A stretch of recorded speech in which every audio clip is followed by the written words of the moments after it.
Principal, Monsieur le chef du troisième groupe d'opposition. Monsieur le Président, le nationalisme québécois, ça passe beaucoup par la culture. Et la culture, ça passe essentiellement par les artistes. La réforme du statut de l'artiste, c'est probablement la réforme la plus attendue de l'ensemble de nos artisans québécois qui nous font vibrer. Il se trouve que le gouvernement de la CAQ s'est engagé à en faire une réalisation. Hier, ce qu'on a appris lors de l'étude des crédits, c'est que ce n'était pas si clair que ça. Il n'y a pas d'échéancier et la ministre ne peut pas s'engager ou assurer que cette réforme sera adoptée ici à l'Assemblée nationale avec le concours de tout le monde.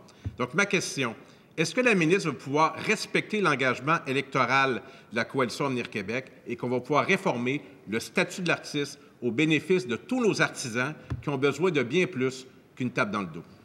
Madame la ministre de la Culture et des Communications. Oui, je suis ravie de la question. Je remercie d'ailleurs mon collègue du Parti québécois de la poser parce que ce qui a été dit hier, c'est que nous y travaillons à cette réforme des deux lois du statut de l'artiste, que nous avons reçu une cinquantaine de mémoires qui sont actuellement en analyse. Il faut dire, vous savez qu'il y a eu cette pandémie qui a fait en sorte que les travaux ont été suspendus pendant de longs mois à la demande, et je le souligne à gros caractère, du milieu qui nous a dit prenons une pause, il faut s'occuper de ce qui se passe dans le milieu.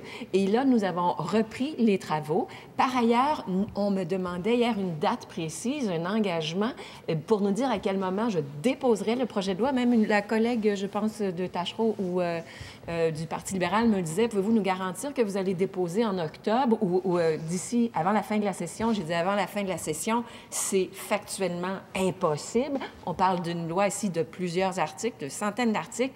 Par ailleurs, on me demandait, allez-vous le faire en octobre? J'ai dit, je ne vous donnerai pas de date, mais nous y travaillons.